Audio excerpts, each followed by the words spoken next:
The Age of Gandhian Politics 6.1 The Carrots of Limited Self-Government, 1909 to 19 The second half of the 19th century, particularly the period after the suppression of the revolt of 1857, is considered to be the high noon of British imperialism in India. A self-confident paternalism tended to thum into a despotism, which was not prepared to accept any self-governing right for the Indians. This imperial idea had a philosophical as well as functional basis. Philosophically, there was what Eric Stokes has called a liberal division on India. 1. The division arose on the question of democracy and self-government to the dependent empire. While on the Irish Home Rule question the educated mind in England had gone against the earlier Gladstonian liberalism, utilitarianism in the late 19th century developed certain divergent strands. There was on the one hand, an extreme liberal position taken by John Bright and the Manchester School, which became outrightly critical of British rule in India. Taking the middle course were the other liberal utilitarians like John Stuart Mill, who believed that democracy and self-government were essential checks on despotic power, but the doctrine was only suitable for civilized people. India, therefore, had to be governed despotically.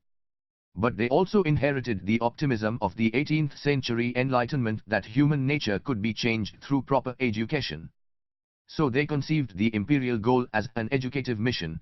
Indians could be entrusted with self-government when they were properly educated for the purpose of self-rule in accordance with the principles of rationalism and natural justice. J.S. Mill had his disciples in India like Macaulay and Lord Ripon, who still believed that the Indians could be given self-governing rights at an appropriate date, when they would be properly educated for this. There was, however, a third and more authoritarian strand. Both Bentham and James Mill thought that democracy was a checking device against the abuse of power and ultimately a means of registering the will of the majority. But neither had any belief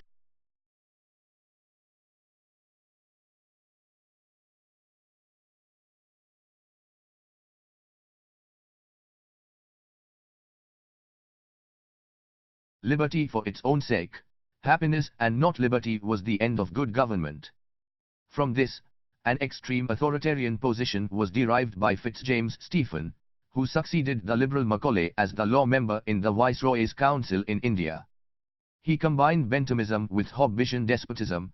Law and good government, he thought, were the instruments of improvement, and both were meaningless unless backed by power. From this philosophy followed his position on Britain's role in India being the great mission of establishing peace and order conducive to the progress of civilization, Pax Britannica. The task of the British was to introduce essential principles of European civilization.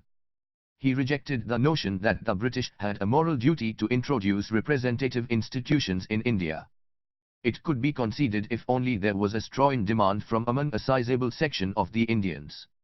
Stephen, with his immense influence on the Indian civil servants, became the philosopher of authoritarian British imperialism in India in the late 19th century. It became the tradition of direct rule, of imperial law, of empire resting on power and an evangelical sense of duty to initiate improvement and rejecting the notion of buying support with favor to any particular class. 2 Yet the government of India had to introduce, though gradually, the principle of representative self-government in the late 19th and the early 20th centuries. The Indian Councils Act of 1861 established limited self-government in Bengal, Madras and Bombay, and it was extended to the northwestern provinces in 1886 and Punjab in 1897. The Act of 1892 increased the number of nominated members in provincial legislative councils. Then there were the Local Self-Government Act of 1882, the Albert Bill of 1883, the Moore-Leamington reforms of 1909 and the Montagu-Chelmsford reforms of 1919. How do we then explain these reforms? The old Cambridge School would refer to its theory of weak imperialism, and argue that the reforms were because of the functional needs of imperialism. The empire being essentially weak, politically there was a need for Indian collaborators. Therefore, there was a gradual Lundianization of the civil service and entry of Indians at lower levels of local self-governing institutions. In the British Empire, there was strong centralized control, but slackness at the bottom. The devolution of power was essentially to rope in more collaborators. 3B.R. Tomlinson, 1975, on the other hand, has argued about a fiscal crisis of the British Indian Empire which left its imperial obligations unfulfilled. So devolution of power was to buy Indian support, as the elected Indian representatives would be better able to raise more https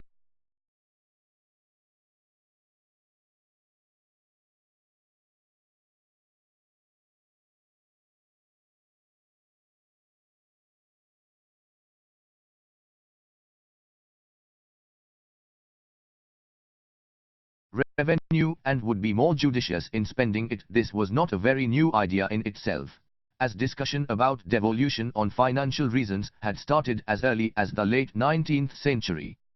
Indeed, opposition to the idea of Indian self-government melted down because of war pressures and financial weaknesses, but it is difficult to explain the reforms solely in terms of fiscal exigencies. A more important reason behind this gradual devolution was the growing strength of Indian nationalism, which the Cambridge cluster of historians chose to underestimate. Intensity of the Swadeshi movement and the spread of extremism had forced upon the administration some new thoughts on constitutional reforms, while revolutionary terrorism reinforced this process. Fresh thinking had started since 1906, as Secretary of State Lord Mullah, a liberal scholar, urged Viceroy Lord Minto to balance the unpopular Bengal partition with reforms. Although partition was declared to be a settled fact, there was also a realization that India could no longer be ruled with a cast iron bureaucracy. Indians should be given some share of power, they had to be admitted into the legislature, and if necessary, even into the Executive Council. In the legislatures, more time for budget discussion was to be allowed and amendments to government-sponsored resolutions were to be admitted, but at the same time, official majority was to be retained. There were three aspects of this new policy: outright repression on the one hand, concessions to rally the moderates on the other, matched by divide and rule through separate electorates for the Muslims. The discussions on the constitutional reforms were initiated in Mullah's budget speech in September 1906. There were some controversies between London and Calcutta, particularly centering round the definition of moderates. By this term, Mullah thought of the Congress moderates, while Minto meant the loyal elements outside the Congress, like the rulers of the princely states or the Muslim aristocracy. The post-Mutiny policy of alliance with the conservative elements in Indian society was now to be further institutionalized in the face of mounting nationalist pressure. The Indian Councils Act of 1909, Mullah-Minto reforms, provided for limited self-government and therefore satisfied none of the Indian political groups.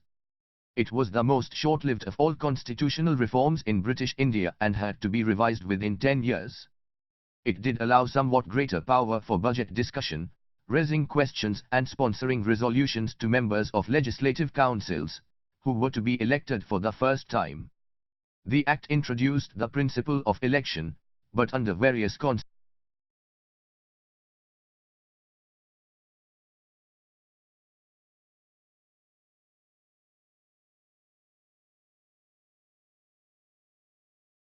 details of seat allocation and electoral qualifications were left to be decided by the local governments, and this left enough space for bureaucratic manipulation.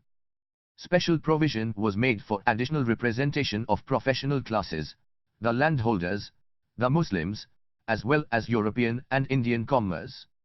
Official majority was retained in the Imperial Legislative Council, which would have only 27 elected members out of 60, and out of those 27 seats, 8 were reserved for the Muslim separate electorate.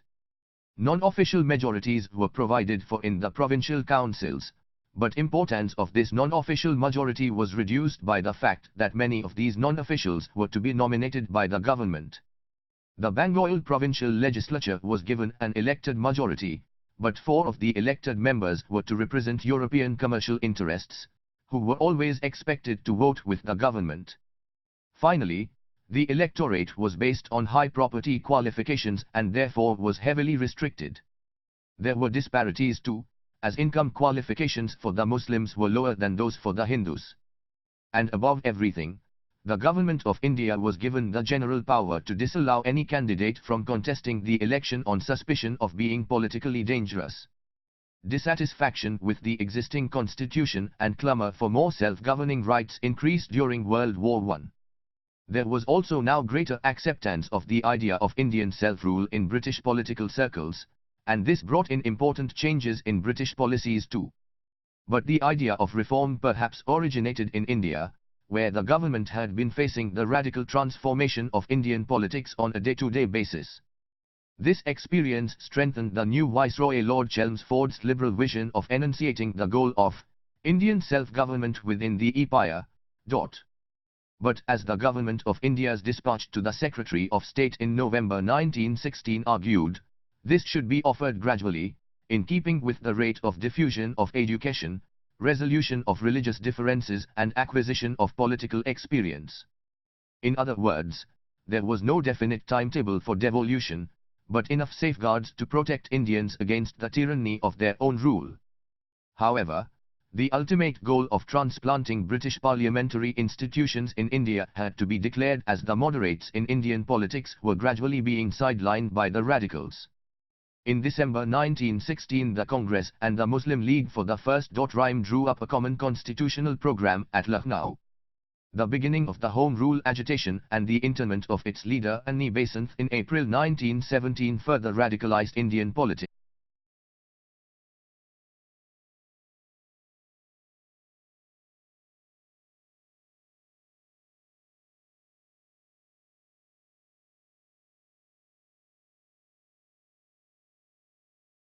Lord Chelmsford's administration had already allowed a number of concessions to nationalist demands, such as customs duty on cotton imports without a countervailing excise duty, ban on labor emigration, etc.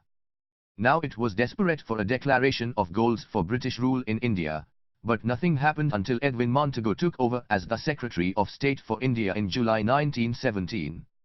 He has been described by a sympathetic historian as the most liberal Secretary of State since Ripon. 5 Montagu on 20 August 1917 made a historic declaration at the House of Commons that henceforth British policy in India would have an overall objective of gradual development of self-governing institutions, with a view to the progressive realization of responsible government in India as an integral part of British Empire. 6 The declaration, in other words, did not propose the end of empire or independence for India. But the reform proposals were definitely an improvement over the 1909 Act, as its main theme was elected majority in the provinces with executive responsibility. But the responsible government was to be realized progressively, thus suggesting an indefinite timetable that could be easily manipulated to frustrate liberal expectations. Before we jump to any conclusion on whether or not the Montagu-Chelmsford reforms really sought to introduce representative and responsible government in India, we should first examine its provisions. The Government of India Act of 1919 provided for a bicameral legislature at the centre, the Council of State and the Legislative Assembly. The latter would have an elected majority, but no control over the ministers. The Viceroy would have a veto in the form of the certificate procedure for pushing the rejected bills. The electorates were considerably enlarged to 5.5 million for the provinces and 1.5 million for the imperial legislature. But on the other hand, despite some theoretical criticism of the principle of separate electorate in the Montagu-Chelmsford report, communal representation and reservations were not only retained, but also considerably extended. In addition to the Muslims, Sikhs were granted separate electorate too, while seats were reserved for the non-Brahmins in Madras and the depressed classes were offered nominated seats in the legislatures at all levels. However, the most innovative feature of the new act was Duty, which meant that certain functions of the provincial governments were to be transferred to the ministers responsible to the legislative assemblies, while other subjects were to be kept as reserved for firm bureaucratic control. The departments that were actually transferred were, however, of less political weight, such as education, health, agriculture, local bodies, etc.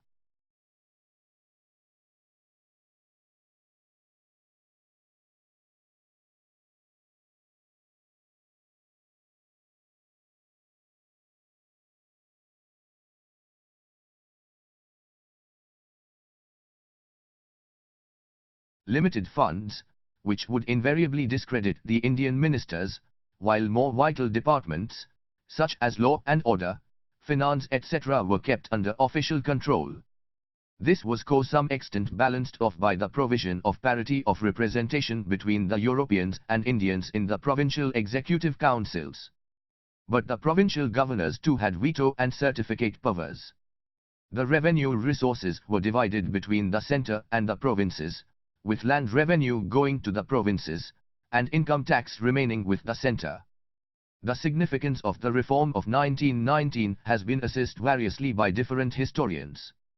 Philip Woods, on the one hand, has argued that the ideas behind the reforms were crucial in establishing parliamentary democracy in India and, thereby, in beginning the process of decolonization.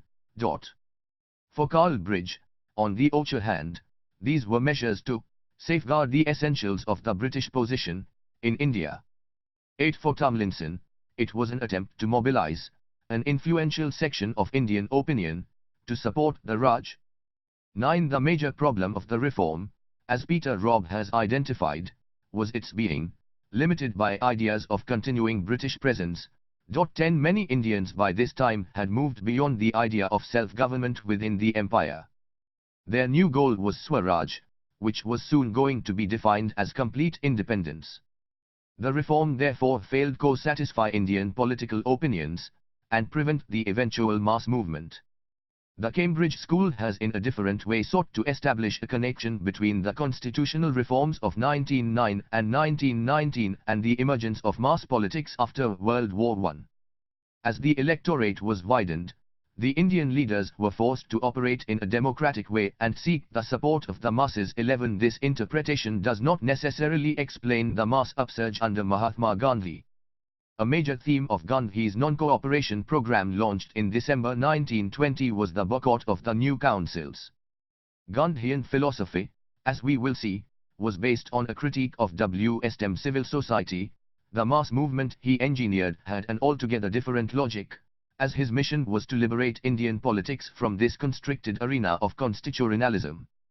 6.2 The arrival of Mahatma Gandhi nationalist movement in India. Before the arrival of Mohandas Karamchand Gandhi, soon to be known as Mahatma, Great Soul, Gandhi, from South Africa in 1915 has been described by Judith Brown as politics of studied limitations. 12 And by Ravinder Kumar as a movement representing the classes, as opposed to the masses.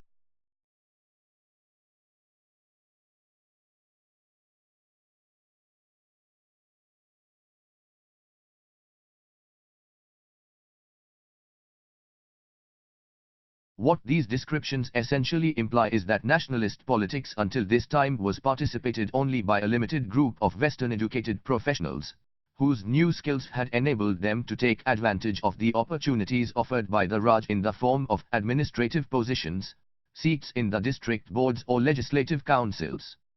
They belonged mainly to certain specific castes and communities, certain linguistic and economic groups, living primarily in the three presidency towns of Calcutta, Bombay and Madras. D. A. Lowe has described these classes as the underlings of the British rulers, who were marginally, if at all, interested in any far-reaching economic or social change in India. They were more concerned about creating a new elite society and culture for themselves and were influenced by the ideas and ideals of the British aristocracy or the middle classes. 14. Apart from these groups, like the Bhadralok of Bengal, the Chitpavan Brahmins of Bombay or the Tamil Brahmins of Madras, the other sections of the society, like the lower caste Hindus or the Muslims, the landlords and the peasants, both rich and landless, and commercial men of all kinds, showed reluctance to join Congress politics. They lived in Bihar, Orissa, the central provinces and Berar as well as in the United Provinces and Gujarat, which could be described as the backward provinces, so far as Congress politics were concerned. The colonial government, therefore, could take comfort in the fact that Congress was being run as a closed shop by a microscopic minority.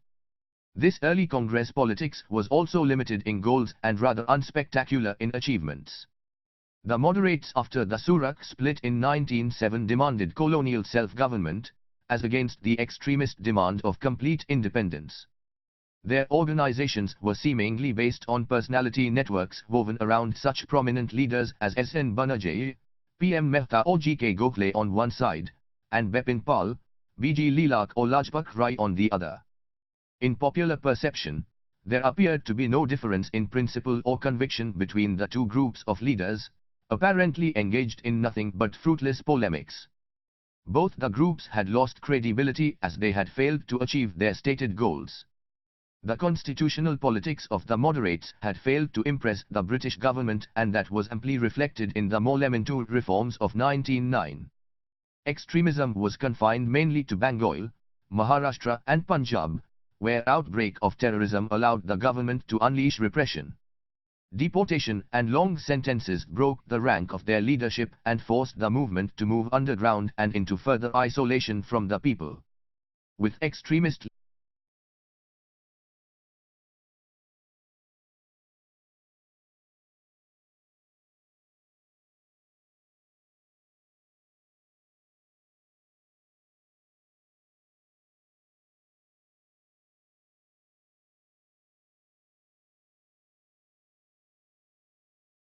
Tilak in prison, the moderate-dominated Congress was immersed in total inactivity.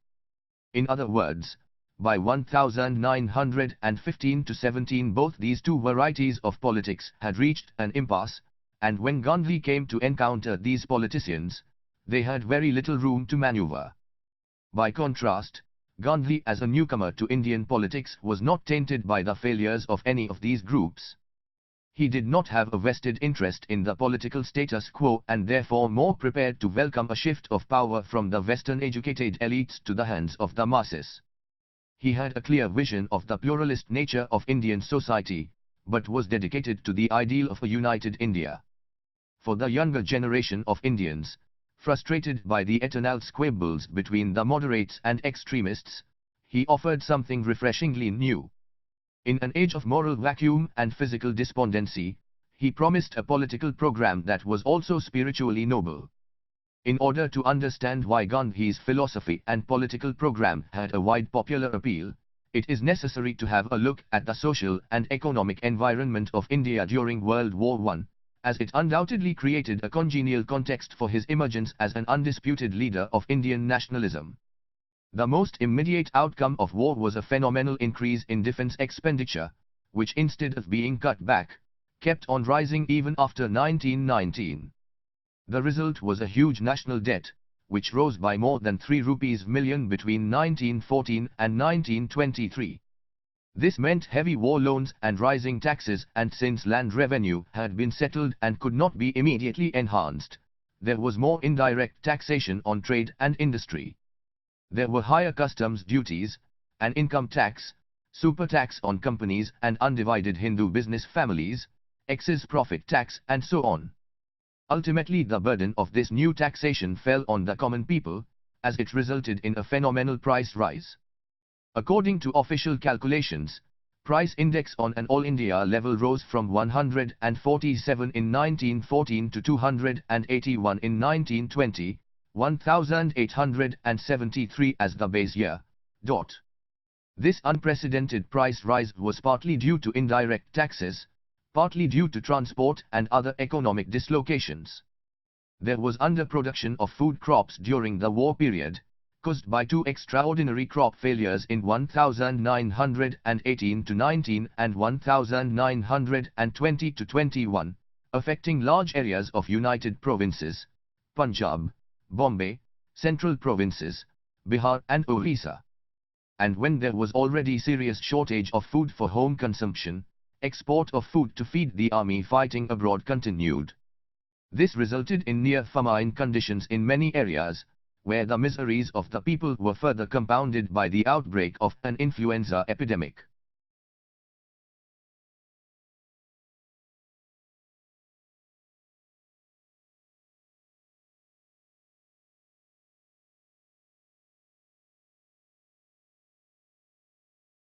to the census of 1921, about 12 to 13 million people had lost their lives due to the famine and epidemic of 1918 to 19, causing a stultification of natural population growth in the country. 16 Between the years of 1914 and 1923, forced recruitment for the army was going on without interruptions, leading to a steady accumulation of popular resentment in the countryside.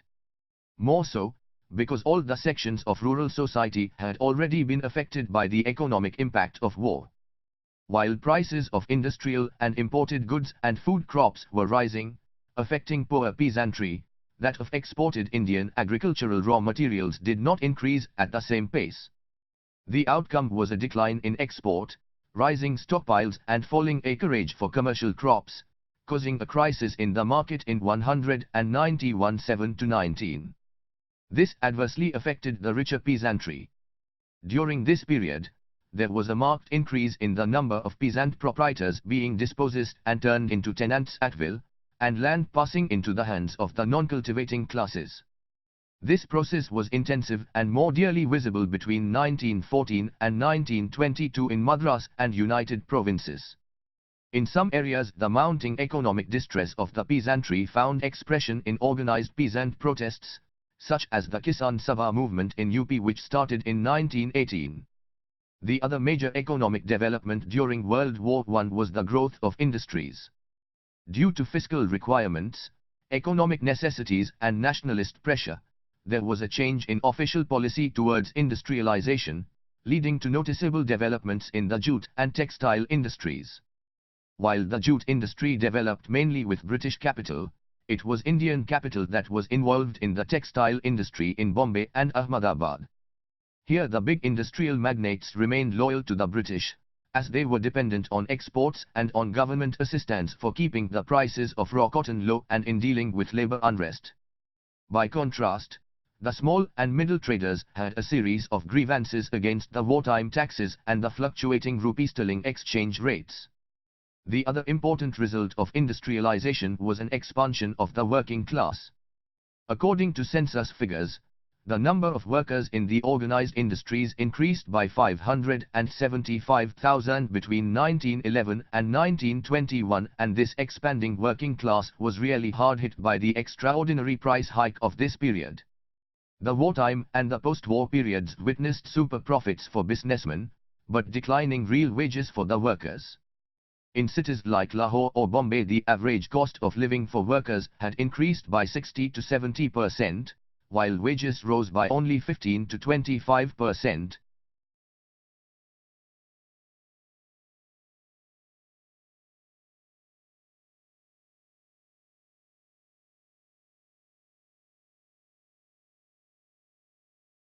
The same in the Calcutta jute mills, Jamshedpur steel plants or the Assam tea gardens. The obvious result was what Chelmsford described as a sort of epidemic strike fever that affected all the industrial centers in India, 18, a topic which we will discuss in the next chapter. World War I thus brought in social and economic dislocations for nearly all the classes of Indian population, accomplishing the necessary social mobilization for an impending mass upsurge. The war also brought disillusionment for the educated youth, long mesmerized by the glitter of the West. Suddenly they discovered the ugly face of Western civilization. It was, therefore, a climate of moral and physical despondency that greeted Gandhi, arriving in India with his background of a successful encounter with the British in South Africa. Gandhi's novel political ideology, as Judith Brown has argued, appealed to few wholly, but to many partially, as everyone could find in it something to identify with. 19 Unlike the older politicians, he was fully aware of Indian pluralism and took care not to alienate any of the communities or classes. The earlier politicians wanted a hegemony of a nationalist ideology built on ideas borrowed from the West, while Gandhi argued that the ideology must be rooted in India and its ancient civilization. Popular loyalties in India, in his opinion, were not determined by the institution of class. Religion had a stronger influence on popular mind.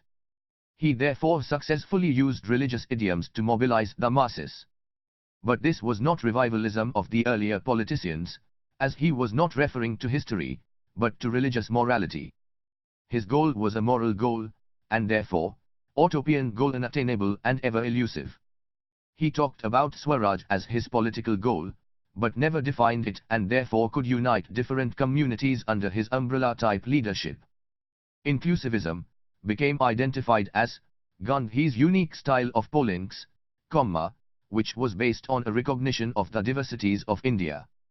Gandhi derived his political ideas from various sources. He drew inspiration from his reading of Western thinkers like Henry David Thoreau, John Ruskin, Ralph Waldo Emerson or Leo Tolstoy. He was equally, if not more, influenced by Vaishnavism and Jainism, as he was exposed to these ideas during his early life in Gujarat. 21 Where Gandhian philosophy differed significantly from those of the earlier nationalist leaders was that he began with a trenchant critique of the modern civilization, a critique which has evoked mixed responses from his later commentators. For Ashish Nandi, he was like Rabindranath Tagore before him, a counter-modernist critic of the West, 21 which he thought had become dizzy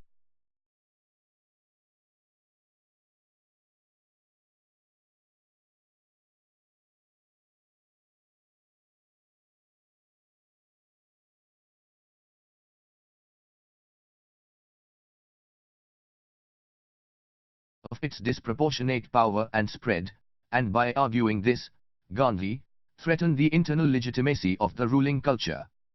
2J For Parth Chatterjee, his philosophy represented a critique of civil society, or to put it more directly, a fundamental critique of the entire edifice of bourgeois society. 24 Manfred Steger, 2000, has called it a critique of liberalism, while for Bhiku Parekh, it is a critique of modern civilization, which by way of providing an ideology to confront imperialism also overlooked some of its great achievements and strengths. Gandhi's collected works have now run into more than 100 volumes, and his ideas on various issues had been continually evolving. It is therefore difficult to make an authoritative statement on his philosophy. Within the short space that we have here, an attempt will be made only to highlight some important aspects of his political thinking. In Hind Swaraj, 1909, a text which is often privileged as an authentic statement of his ideology, Gandhi offered a civilizational concept of Indian nation.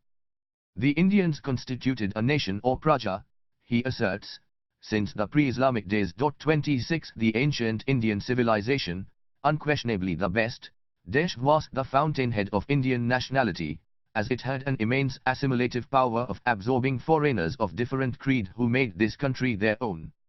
This civilization, which was sound at the foundation, and which always tended to elevate the moral being, had nothing to learn from the godless, modern civilization that only propagate immorality. Industrial capitalism, which was the essence of this modern civilization, was held responsible for all conflicts of interests, for it divorced economic activities from moral concerns and thus provided imperatives for imperial aggression. Indians themselves were responsible for their enslavement, as they embraced capitalism and its associated legal and political structures. The English have not taken India, we have given it to them. And now the railways, lawyers and doctors, Gandhi believed, were impoverishing the country. His remedy for this national infliction was moral and utopian. Indians must eschew greed and lust for consumption and revert to village-based self-sufficient economy of the ancient times. On the other hand, parliamentary democracy, the foundational principle of Western liberal political system and therefore another essential aspect of modern civilization, did not reflect in Gandhi's view the general will of the people, but of the political parties, which represented specific interests and constricted the moral autonomy of parliamentarians in the name of party discipline. So for him it was not enough to achieve independence and then perpetuate English rule without https://telegram.me/upsc material.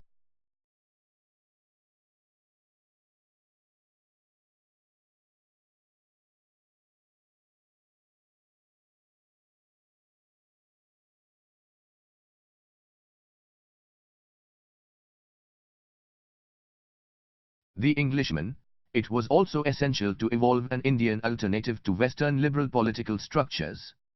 His alternative was a concept of popular sovereignty where each individual controls or restrains his own self, and this was Gandhi's subtle distinction between self-rule and mere home rule.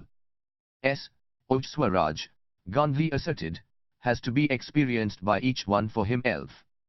If this was difficult to attain, Gandhi refused to consider it as just a dream. To believe that what has not occurred in history will not occur at all, Gandhi replied to his critic, is to argue disbelief in the dignity of man. His technique to achieve it was satyagraha, which he defined as truth force or soul force. In more practical terms, it meant civil disobedience, but something more than that. It was based on the premise of superior moral power of the protesters, capable of changing the heart of the oppressor through a display of moral strength. Non-violence or ahimsa was the cardinal principle of his message, which was non-negotiable under all circumstances. 27. It is not perhaps strictly correct to say that Gandhi was rejecting modernity as a package.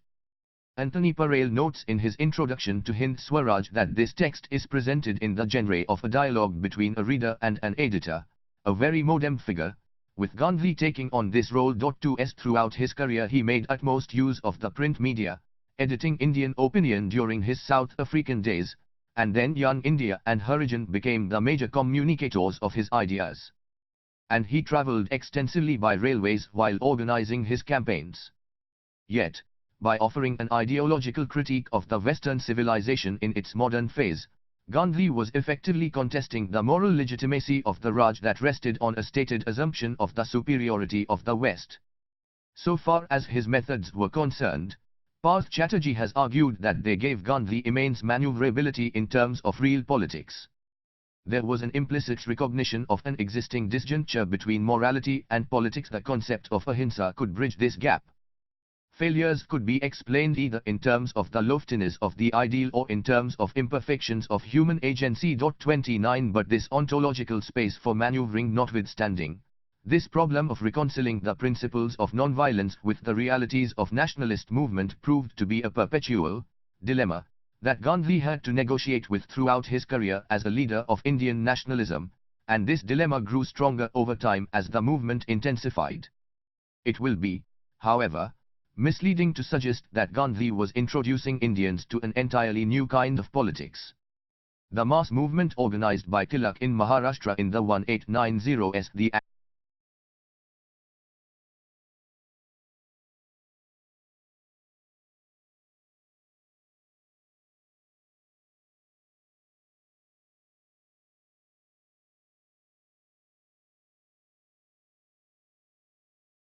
of the Punjab extremists and above all the Swadeshi movement in Bengal in 1905-8 had already foreshadowed the coming of agitational politics in India.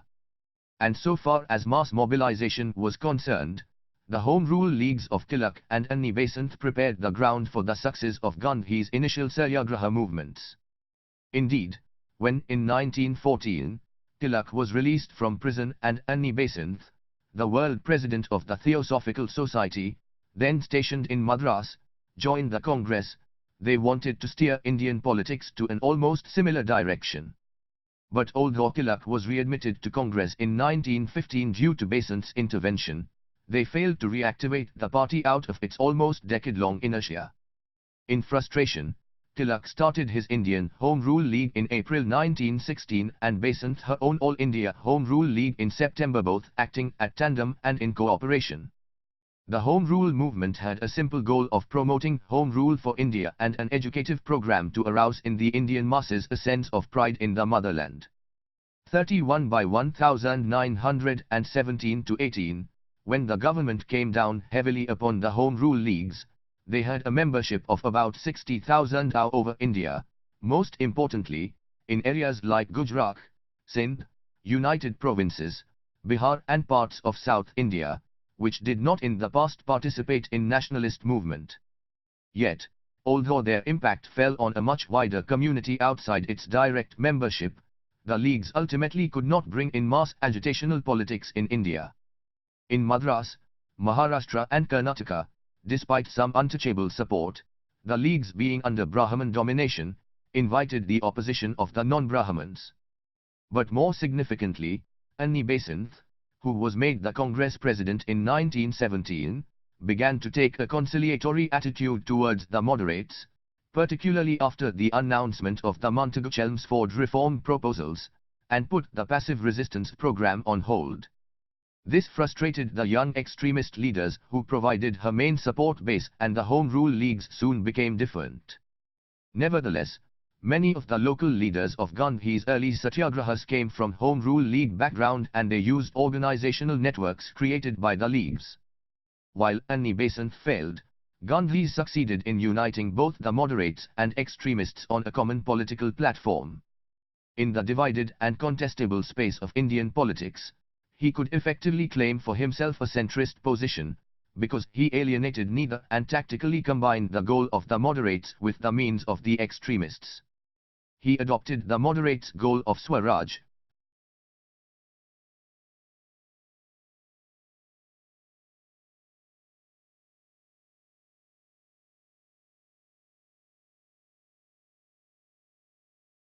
revenue remission. Through the Gujarat Sabha they got in touch with Gandhi in January 1918, but it was not until 22nd March that Gandhi decided to launch a satyagraha in their support.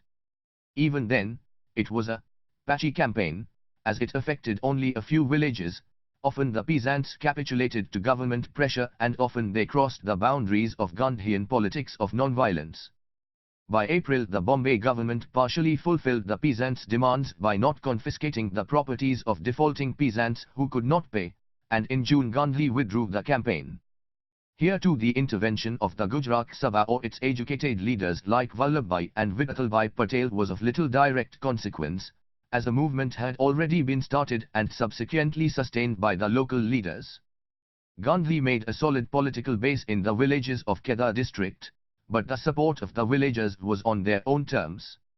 When Gandhi returned with an appeal for recruitment for the army to fight in World War I, peasants rejected it with contempt. In the middle of the Kheda Satyagraha, Gandhi also got involved in the Ahmedabad textile mill strike of February-March 1918. His adversaries were the Gujarati mill owners, who were otherwise very docile to him. The immediate reason for industrial conflict was the withdrawal of plague bonus, which was being given to dissuade workers from leaving the city in the face of mounting plague-related deaths. This withdrawal came at a time when the workers were already facing hard times from unusual high prices caused by World War I, and there were wildcat strikes and the formation of a weavers' association.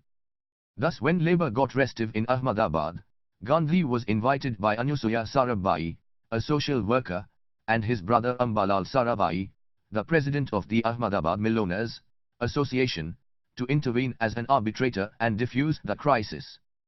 But Gandhi's intervention and the formation of an arbitration board proved futile, as mill owners demanded a complete strike moratorium as a precondition for any negotiated settlement.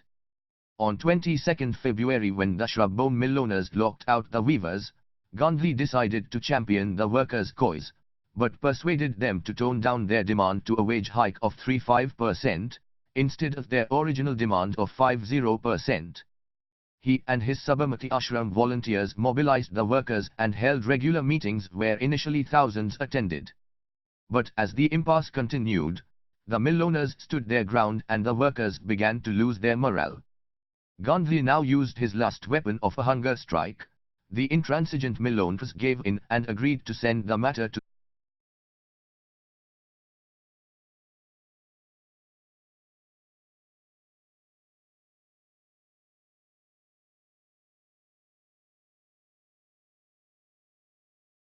Arbitration Board.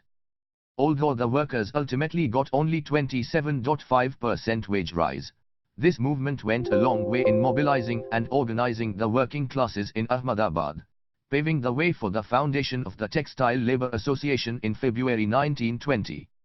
But neither labor nor capital in Ahmedabad showed any evidence of an ideological commitment to the idea of arbitration as a novel Gandhian technique of resolving industrial disputes. Gandhi gained nationwide popularity by championing these localized causes.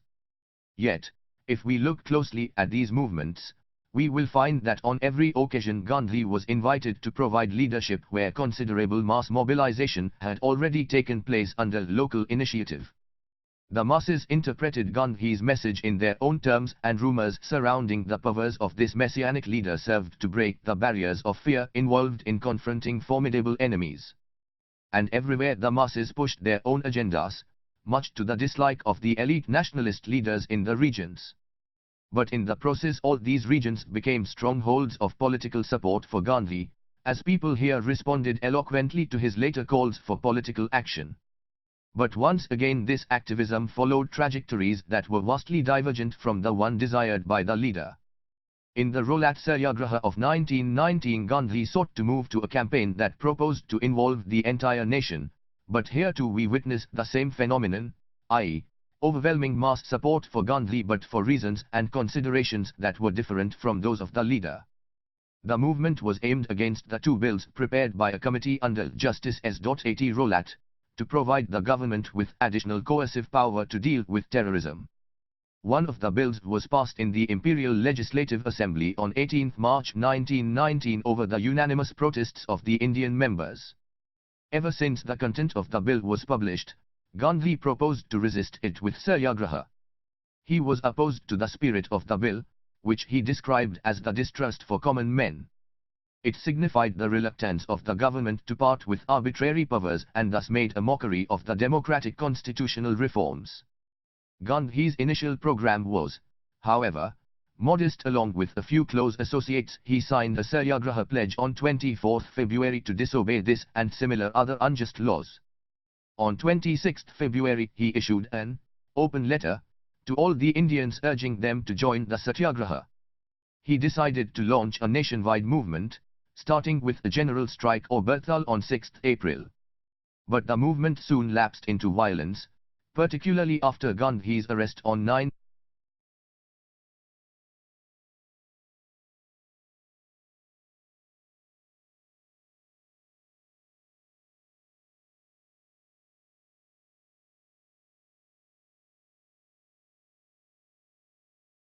The government had no prior experience of handling such widespread mass agitation. To avoid trouble they arrested Gandhi, but that precipitated a crisis, provoking unprecedented mob fury in areas like Delhi, Bombay, Ahmedabad or Amritsar. Gandhi's trusted volunteers could not control this mass violence and were themselves swayed by it. The government response was varied, as in the event of a complete breakdown of communication, provincial governments reacted according to their own preconceived notions. In Bombay the response was restrained, while in Punjab, Sir Michael O'Dwyer unleashed a reign of terror. The worst violent incident was the massacre of Jallianwala in the city of Amritsar on 13 April, where General Dyer opened fire on a peaceful gathering of Satyagrahis, killing 379 people, in a bid to break their morale. By mid-April the Satyagraha had started losing momentum, forcing Gandhi to withdraw it. As a political campaign, therefore, it was a manifest failure, since it failed to secure its only aim, i.e., the repeal of the Rolat Act. It also lapsed into violence, although it was meant to be non-violent. Gandhi admitted to have committed a Himalayan blunder by offering the weapon of Satyagraha to a people insufficiently trained in the discipline of non-violence. But the movement was significant nevertheless, as it was the first nationwide popular agitation, marking the beginning of a transformation of Indian nationalist politics from being the politics of some restricted classes to becoming the politics of the masses. However, having said this, we should also recognize the limits of this Gandhian mass movement. The whole of India literally was not affected, and the movement was more effective in the cities than in the rural areas. And here again the strength of the movement was due more to local grievances, like price rise or scarcity of basic commodities, than to protest against the Rolat bills, about which there was very little popular awareness. Finally, the effectiveness of the movement depended on the capability of the local leaders to relate local grievances to the national issue of the Rolat Act. In other words, in the absence of any central organization and an overarching popular consciousness, the importance of regional specificities and salience of local issues and leadership remain too obvious in a movement that is often claimed in the nationalist historiography as the first mass agitation at a national level. Gandhi as yet had no control over the Congress, hence, For organizing the movement, he set up a Satyagraha Sabha in Bombay and was helped by the Home Rule Leagues. Apart from this, in course of his extensive tours in many parts of India in February-March, he had made personal Ht.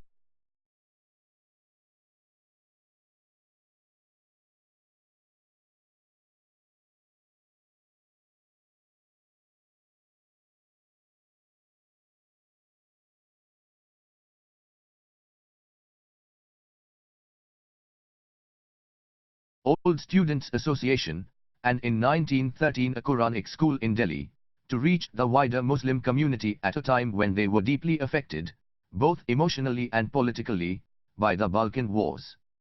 In Lucknow, the ulama at the Firangi Mahal, who in the 18th century represented a rationalist school of Islamic learning, had been taking increasing interest in world Islam since the 1870s.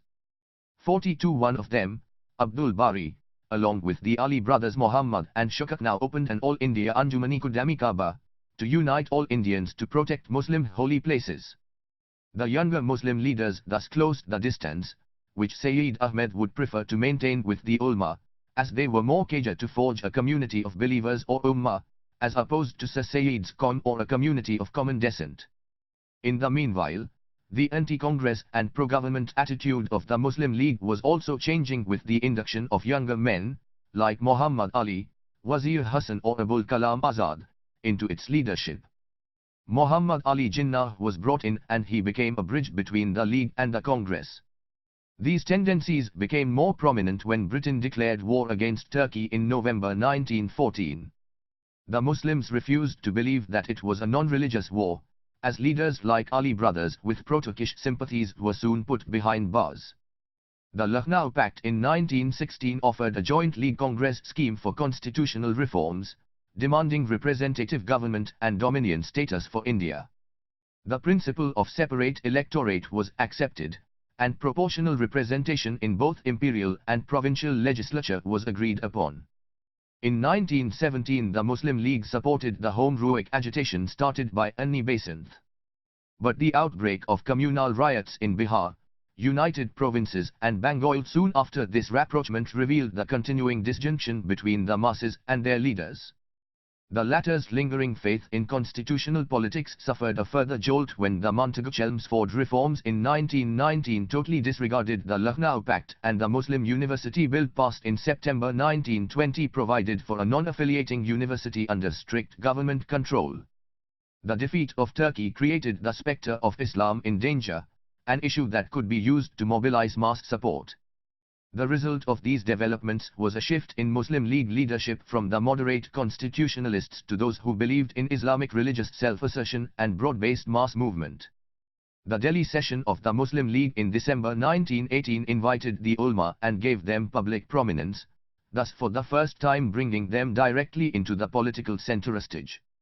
https://telegram.me/upsc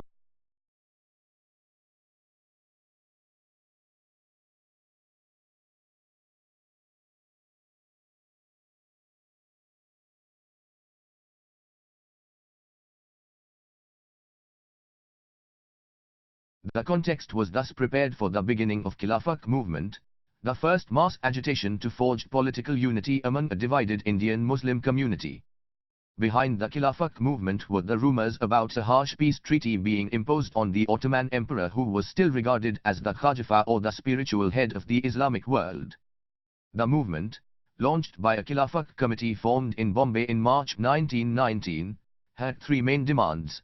The Khalifa must retain control over the Muslim holy places, he must be left with his pre-war territories so that he could maintain his position as the head of the Islamic world, and Jaziratul Arab, Arabia, Syria, Iraq and Palestine, must not be under non-Muslim sovereignty.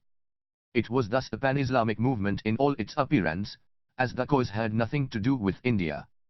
But as Gail Menold has shown, the Khilafat was being used more as a symbol, while the leaders actually had little concern about altering the political realities in the Middle East. It was found to be a symbol that could unite the Indian Muslim community divided along many fault lines, such as regional, linguistic, class and sectarian. To use Menold's words, A pan-Islamic symbol opened the way to pan-Indian Islamic political mobilization. 45 It was anti-British, which inspired Gandhi to support this cause in a bid to bring the Muslims into the mainstream of Indian nationalism. Initially the Khilafat movement had two broad trends, a moderate trend headed by the Bombay merchants and a radical trend led by the younger Muslim leaders, like Muhammad Ali, Shaukat Ali, Maulana Azad and the ulama. The former group preferred to proceed through the familiar constitutional path of sending a delegation to the Viceroy or ensuring Muslim representation in the Paris Peace Conference. The latter group, on the other hand, wanted a mass agitation against the British on the basis of unity with the Hindus. Gandhi took up the Khilafat cause and initially played a mediating role between the moderates and the radicals. The moderates began to lose ground when the delegation, headed by Dr. Ansari and participated by Muhammad Ali himself, met the Viceroy, then Prime Minister Lloyd George, and then visited Paris, but returned empty-handed. The radicals then took charge of the movement, as emotions ran high after the publication of the terms of the Treaty of Sevres with Turkey in May 1920.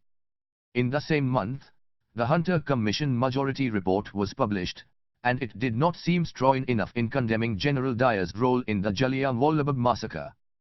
This infuriated Indian public opinion. The Allahabad Conference of the Central Khilafat Committee, held on 1–2 June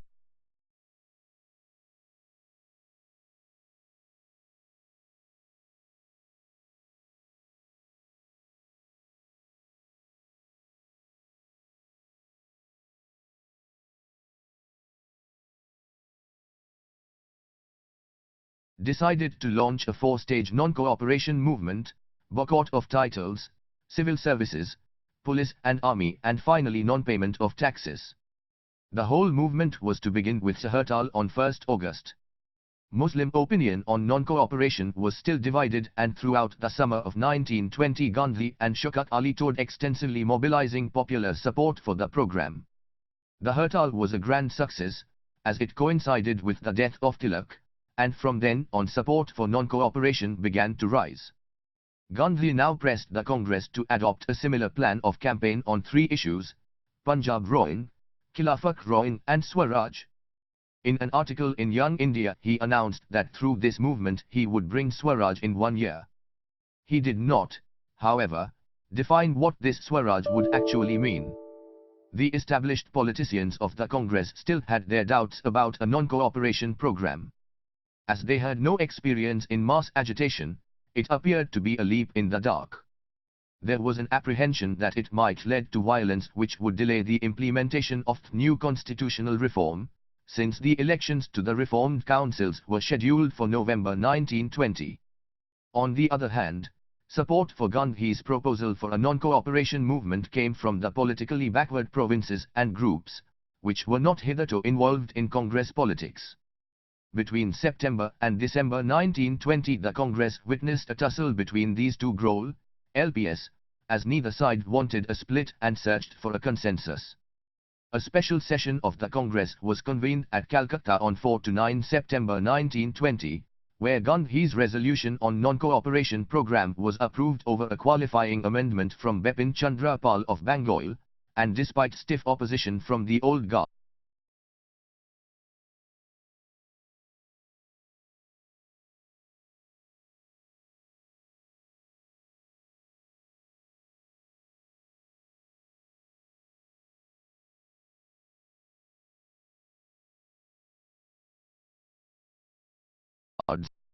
like C.R. Das, Jinnah or Pal. The program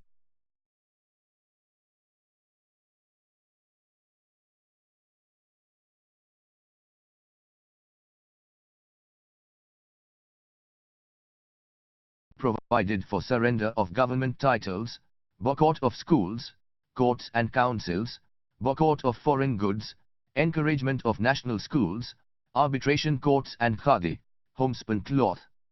The program was then endorsed at the regular session of the Congress at Nagpur in December 1920. Here too opposition came from Das, who sought to turn the table against Gandhi by proposing a more radical program. But ultimately a compromise was reached, as Das turned over to Gandhi's side. The resolution accepted all parts of the non-cooperation program, but it was to be implemented in stages, as directed by the All India Congress Committee. The movement, Gandhi assured, would bring Swaraj within 1 year. If that did not happen, or if government resorted to repression, then a civil disobedience campaign was to be launched, involving non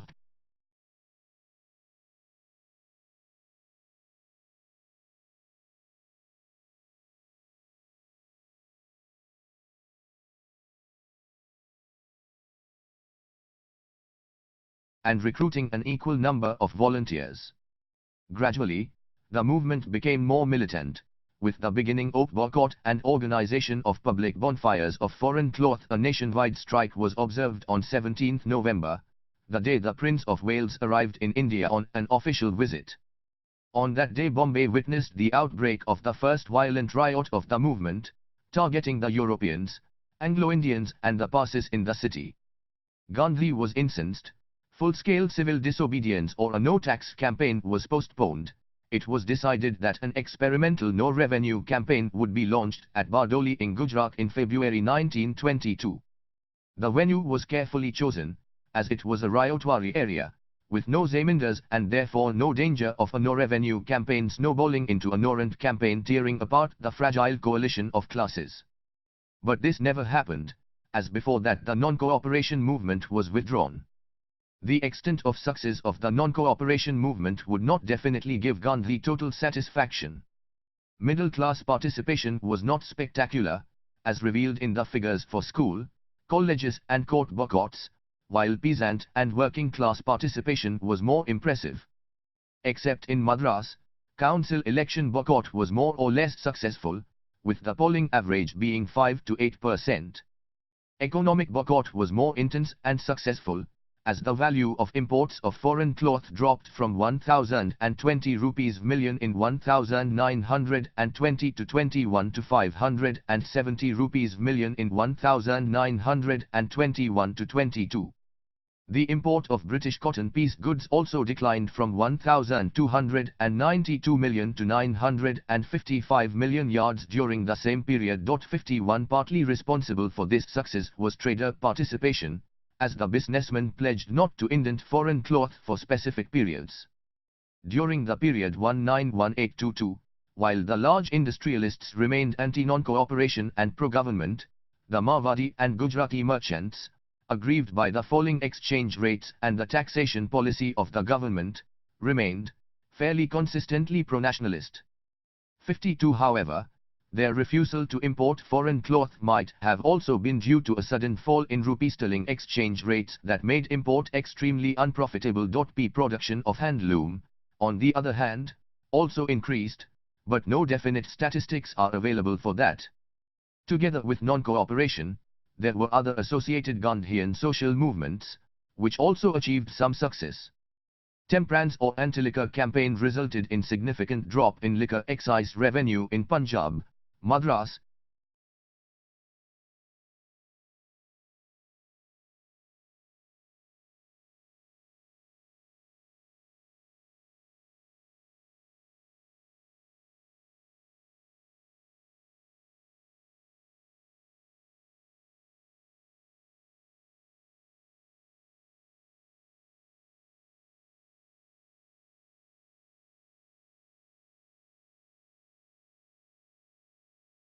Bihar and Orissa. Hindu-Muslim alliance remained unshaken throughout the period, except in the Malabar region. The Untouchability campaign, however, remained a secondary concern. https://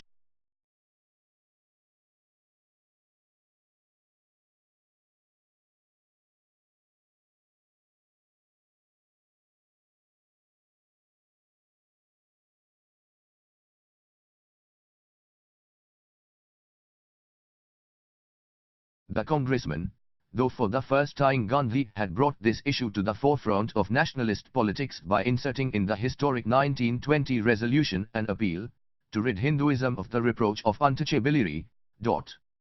The emphasis of the movement was always on the unifying issues and on trying to cut across or reconcile class and communal disjunctions.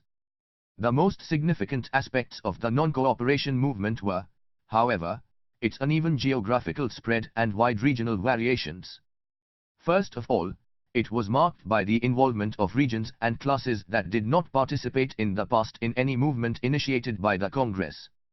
There was significant peasant participation in Rajasthan, Sindh, Gujarat, Awadh, Assam and Maharashtra, although in some cases such peasant movements were autonomous of any Congress organizational intervention. Of the 4 linguistic regions in our India, 3 were effectively brought into the movement, while Karnataka remained unaffected. There was some non-Brahman lower caste participation in Madras and Maharashtra, powerful tribal movements in Andhra Delta and Bengal in the form of forest satyagraha, labor unrest in Madras, Bengal and Assam, traders' participation in Bombay and Bengal. But on the other hand, the masses often crossed the limits of Gandhian creed of non-violence. Gandhi himself condemned the unruly mob, but failed to restrain them. And this was the main reason why he hesitated to begin a full-fledged civil disobedience or a no-revenue campaign. The final threshold was reached in the Chauri Chaura incident in Gorakhpur district of Uttar Pradesh on 4 February 1922, when villagers burned alive 22 policemen in the local police station. Here the local volunteers had gathered to protest against police oppression and the sale and high prices of certain articles. The police initially sought to deter them by firing in the air. This was interpreted by the crowd as a sign of fear, as bullets were turning into water, by the grace of Gandhiji. The crowd then marched towards the market, threw brickbats at the police, and when the latter opened real fire, they were chased into the Thana, which was then set on fire. For the Gandhian volunteers, the destruction of the Thana only signaled the coming of the Gandhi Raj. 55, but for Gandhi it confirmed the absence of an environment of non-violence, as the stench of the Bombay riot greeting the Prince of Wales in September 1921 was still fresh in his nostrils, as he described it. The non-cooperation movement was, therefore, withdrawn on 11 February 1922, followed by the Bardoli Resolution, which emphasized the need for constructive work before beginning any political agitation. Gandhi was criticized by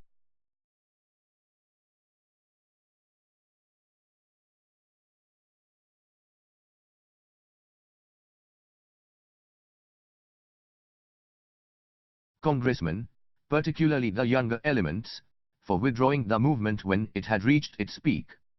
But he stood firm in his faith in non-violence and refused to budge. He was arrested on 10 March 1922 and was sentenced to prison for 6 years. Officially the Congress-led non-cooperation movement ended, but in different localities it continued despite official withdrawal. Gradually the Khilafat movement too died. It had proved to be another problem for Gandhi, as the attitudes of the Khilafat leaders increasingly revealed that they had accepted the Gandhian creed of non-violence more as a matter of convenience to take advantage of Gandhi's charismatic appeal, rather than as a matter of faith. By bringing in the ulama and by overtly using a religious symbol, the movement evoked religious emotions among the Muslim masses. Violent tendencies soon appeared in the Khilafat movement, as the masses lost self-discipline and the leaders failed to control them.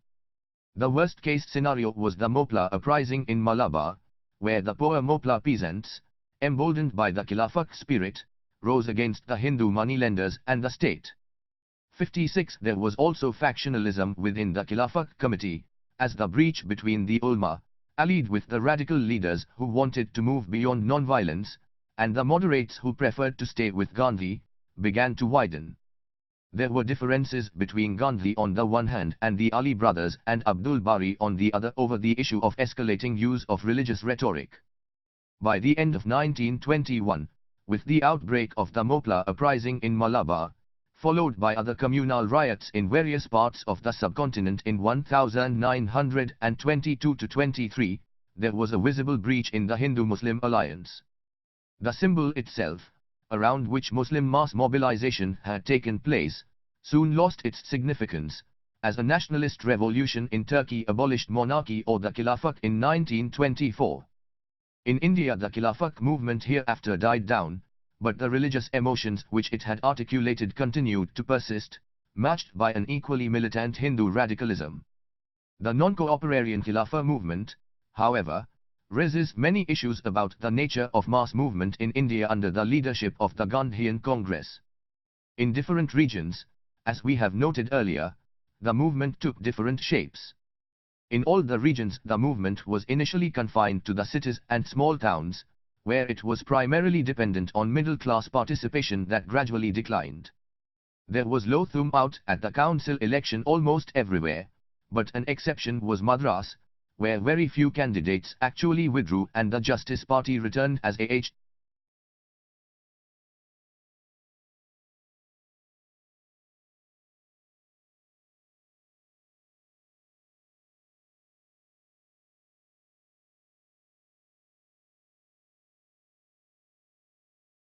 majority party in the legislature.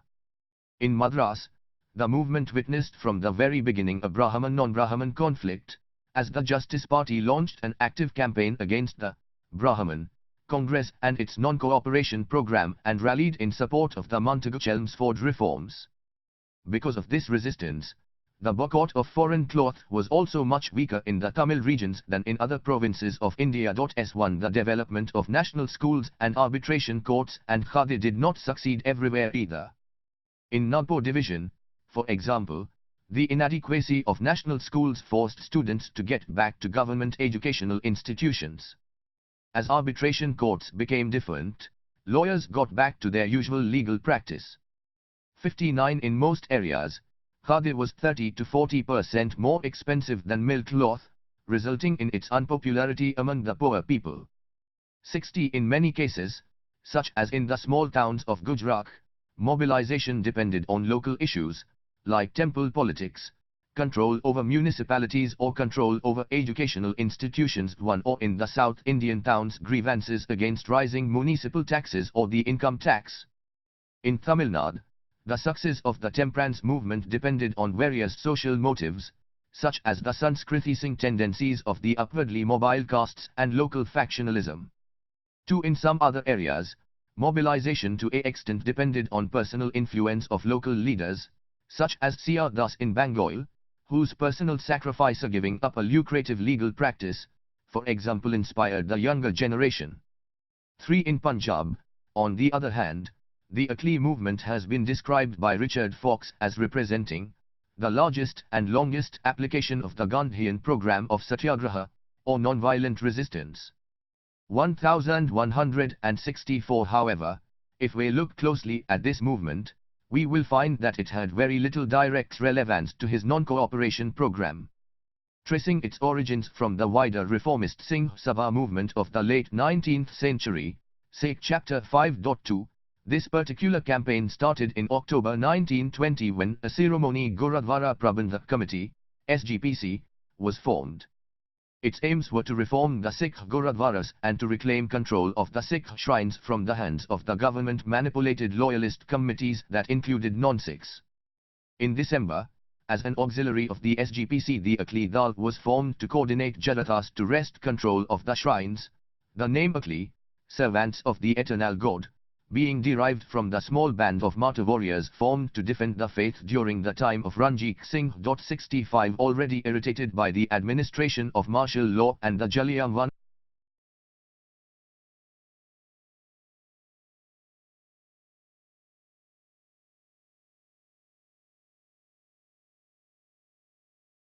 massacre, the Akalis came to a head-on collision with the government when in early 1921 it took the keys of the Golden Temple at Amritsar and appointed a new manager. When the Akalis protested, the government once more unleashed a repressive regime, and the latter responded with satyagraha. Gandhi and the Congress supported the campaign, which ultimately forced the government to surrender the keys and administration of the temple to the Akalis. But the middle-class Sikh leadership had only selectively adopted the non-cooperation program and once their limited goal was achieved, did not allow their distinctive religious struggle to be completely appropriated by the Congress agitation. 66 As urban middle-class enthusiasm soon petered out all over India, business interest was also vacillating. While the larger Indian capitalists opposed the non-cooperation program from the very beginning, smaller traders and merchants continued to use their networks to promote Hartal and generously donated money to the Tilak Swaraj Fund. But they too opposed a total boycott of foreign goods. 67 attempts to involve the working classes also ran into problems. For instance, an experiment to involve the tea garden laborers in Assam ended up in a disaster at Chandpur, which was condemned severely by Gandhi. Dependence on the capitalists prevented the leaders from mobilizing the working class, as Gandhi continually insisted that the movement should maintain harmonious capital-labor relationship. 68 In Nagpur and Beira, the Gandhians achieved some influence over the working classes, but this hardly had any significant impact on the overall momentum of the non-cooperation movement in the region. 69 And where labor unrest turned violent, as in Madras, the local leaders quickly washed their hands off, forcing the striking workers to submit to the authorities. This disheartened the workers so much that when in 1922 the Congress workers wanted again to mobilize them, there was hardly any response. 70 The flagging interest in the urban areas soon shifted the focus of the movement to the countryside. It was here that the movement took widely variable shapes depending on the structures of peasant societies. The non-cooperation movement was most effective where the peasants had already organized themselves. In Awadh district of UP, a radical peasant movement was being organized since 1918-19 against the oppressive Tluktars. This peasant militancy, organized at the grassroots level by local leader Baba Ramchandra, was later harnessed by the UP Kisan Sabha, which was launched in February 1918 in Allahabad. By June 1919 the Kisan Sabha had 450 branches, and the UP Congress tried to tap into this reservoir of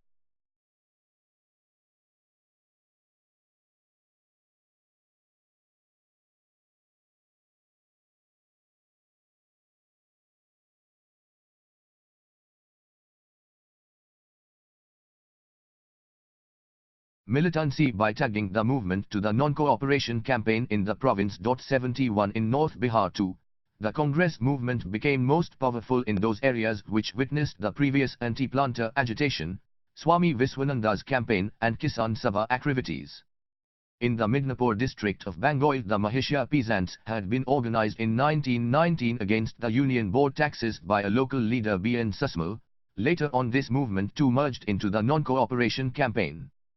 In certain regions of Orissa, like Kanika for example, the existing tradition of peasant melice or anti-feudal demonstrations continuing since the 19th century, was later on incorporated into the non-cooperation movement. 74 In the Kedah district of Gujarat, the Paridar peasants had already launched a successful no-revenue campaign in 1918, and they were again preparing for another round of stir. This district, for obvious reasons, therefore, became the strongest bastion of non-cooperation movement. 75 In South India, between December 1921 and February 1922 there was a brief and sporadic no-revenue campaign in the Godavari, Krishna and Guntur districts in the Andhra Delta. Here the village officials, through whom the revenue was collected, resigned, and the peasants, hoping for a collapse of the government, stopped paying the revenue. But when the government instituted an inquiry into their grievances and threatened to arrest the leaders who would not give up, the agitation subsided within weeks.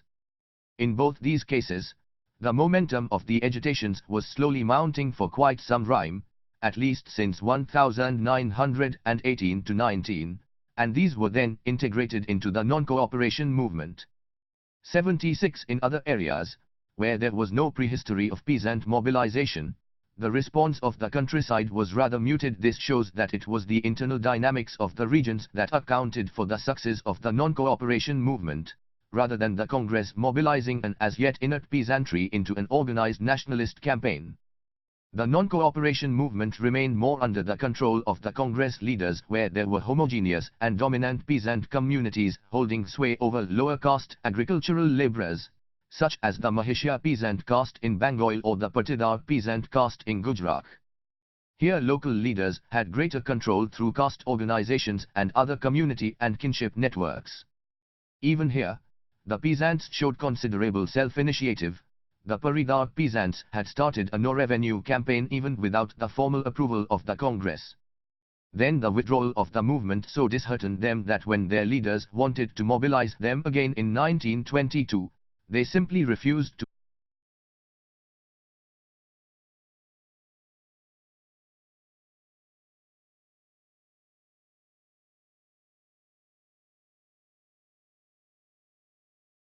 respond. And such self-initiative was more clearly discernible where no such homogeneous peasant groups could be found.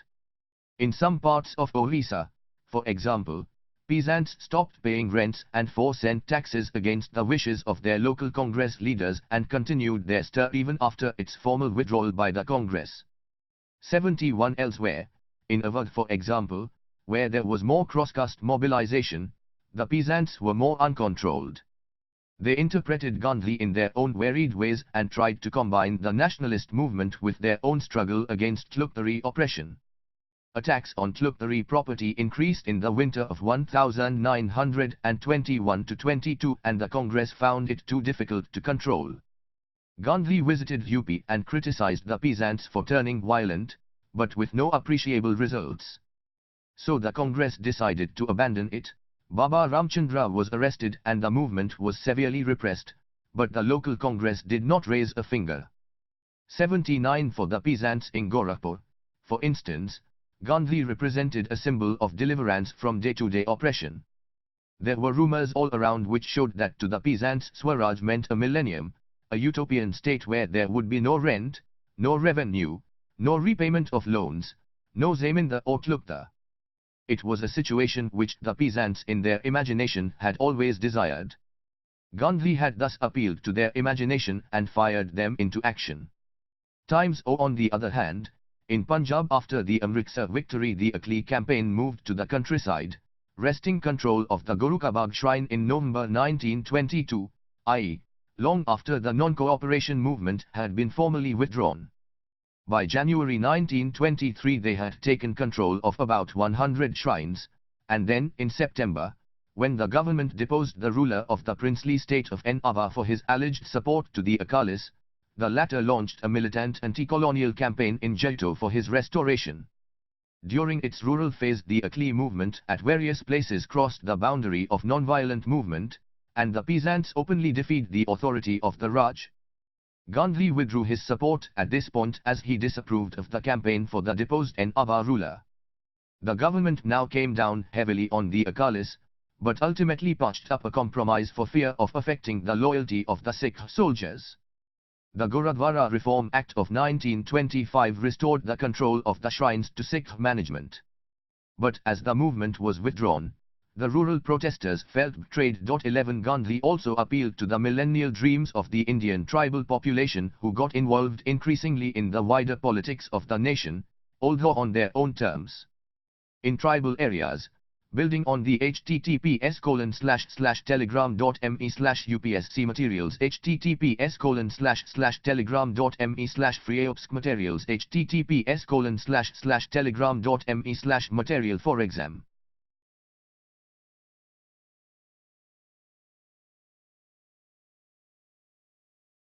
(312) From Plassey to partition the short-lived Muslim League Congress alliance was also jeopardized by the decline of the Khilafat movement.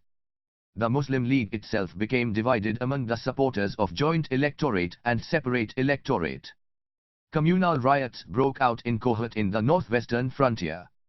In Bengal the Hindu-Muslim pact forged by C.R. Das in 1923 broke down, culminating in a fierce riot in Calcutta in April 1926. It was followed by a series of other riots in eastern Bengal between 1926 and 1931, as music before mosques became an emotional issue for rival communal mobilization in the countryside. In UP between 1923 and 1927 there were 88 riots, leading almost to a complete breakdown of Hindu-Muslim relations. In the election of 1925-26 religious issues were freely exploited by Hindu orthodox groups led by Madan Mohan Malviya, resulting in the defeat of the secularist Motilal Nehru. As a corollary, Hindu nationalist organizations, like the All India Hindu Mahasabha gained in strength in North and Central India. Its close and problematic relationship with the Congress tarnished the latter's secular image and led to further alienation of the Muslims from mainstream nationalism. The untouchables too, whom Gandhi called Harijan, God's people, were frustrated as the campaign to ameliorate their conditions received lukewarm response throughout India. They were first organized in 1926 under the banner of an exclusive organization by Rao Bahadur MC Raja, but in 1930 Dr. B.R. Ambedkar organized them into an All India Depressed Classes Congress with a clear anti-Congress agenda, more in Chapter 7.2. However, despite such fissures in organized political life, there were, on the other hand, some significant changes that prepared the ground for another round of mass agitation against the British Raj. First of all, a major crisis for the export-oriented colonial economy culminated in the Great Depression in the late 1920s. The prices of exportable agricultural cash crops went down steeply by about 50% in general, affecting the rich peasantry. The prices of some cash crops fell more drastically than others. The price of cotton, for example, grown in Punjab, Gujarat and Maharashtra, fell from Rs 0.70 per pound in the mid-1920s to Rs 0.22 in 1930. The price of wheat within a year fell from 5 rupees to 3 rupees per pound between 1929 and 1930. The price of rice began to fluctuate a little later, from the beginning of 1931, when the jute market also crashed in Bengal. While the income of the peasantry was going down, the amount of revenue, settled previously in a condition of high prices, remained static, as government was not prepared to allow any remission to accommodate the price fall, still widely believed to be a temporary.